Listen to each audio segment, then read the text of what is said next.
Are you dreaming of working as a nurse in Canada but overwhelmed by the NNAS process? You're not alone. It's a huge step, but trust me, it's totally doable. Let me walk you through the exact steps I took, the challenges I faced, and the tips that made my journey smoother.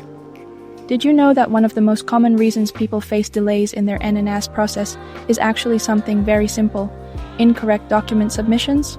Don't worry, I'll share how to avoid that mistake and many more. Good day, this is Nurse Marcia, and welcome back to my channel. In today's video, I'll be sharing my NNAS journey, which is an essential step for internationally educated nurses wanting to work in Canada. If you're considering nursing licensure in Canada, or you're in the middle of your NNAS process, this video is for you. This video consists of 3 sections: an overview of what NNAS is and who needs it, a step-by-step breakdown of the application process, some personal tips and insights to make your NNAS journey smoother. Let's get started. Section 1. Overview of NNAs. The National Nursing Assessment Service, or NNAS, is the very first step for any international nurse who wants to work in Canada. Think of it as your credentials gateway. It evaluates your education and work experience to ensure they meet Canadian standards. So, who needs to go through this process? If you're an internationally educated nurse, whether you're a registered nurse, RN, licensed practical nurse, LPN, or registered practical nurse, RPN, you'll need an NNAS assessment. Before starting, make sure you meet the basic eligibility criteria: having your nursing education completed and proof of work experience in your home country.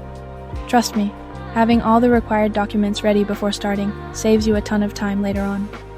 Section 2. Step-by-step process. Creating your NNAS account.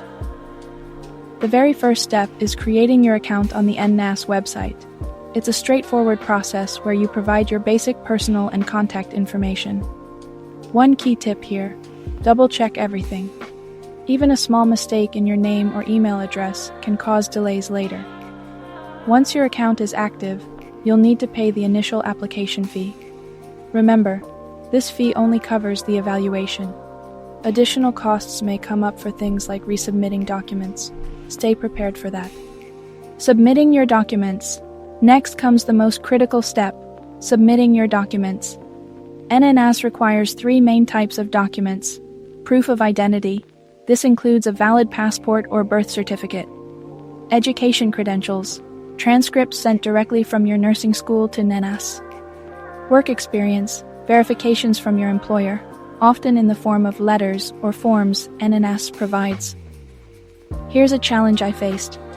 My nursing school wasn't familiar with NNAS requirements, so they delayed sending my transcripts.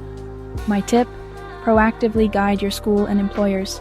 Send them detailed instructions and follow up regularly to make sure everything is sent on time. Also, keep track of the status of your documents on the NNAS portal. This is where you'll see if anything is missing or incomplete. Waiting period. After all your documents are received, the real waiting begins. The NNAS takes about 12 weeks, or longer in some cases, to review your application and prepare your advisory report.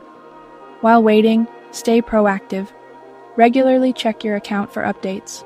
Start researching the nursing regulatory body in your province, like the College of Nurses of Ontario, CNO. Brush up on your skills, especially if you'll need to take additional exams like the NCLEX or jurisprudence test. Receiving your advisory report. When your assessment is complete, you'll get an advisory report. This report shows how your credentials compare to Canadian standards.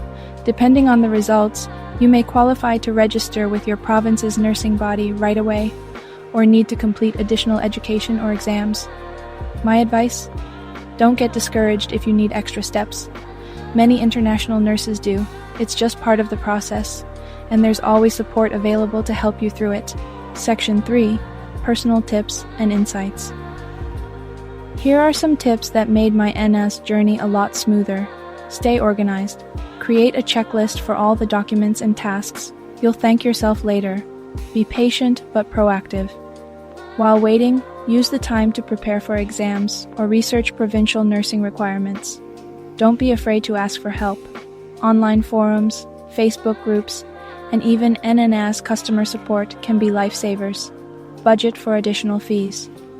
Beyond the application fee, there might be extra costs for things like sending duplicate transcripts or additional evaluations. Keep moving forward. Even if your report requires extra steps, it's all part of reaching your ultimate goal. Don't let setbacks stop you. And that's it. The NNAS process might seem overwhelming at first, but once you break it down step by step, it's completely manageable. Remember, the key is to stay organized, double-check all your documents, and stay proactive, whether it's following up with your school or preparing for the next steps after your advisory report. Challenges will come, but they're just small hurdles on the path to your dream of becoming a nurse in Canada. If I could do it, so can you. Trust the process and take it one step at a time. Now, I'd love to hear from you. Are you just starting your NNAS process, or are you stuck at a specific step? Drop a comment below and let's help each other out. And if this video gave you some clarity, don't forget to like, share, and subscribe for more nursing-related content. Good luck, and I'll see you in the next video.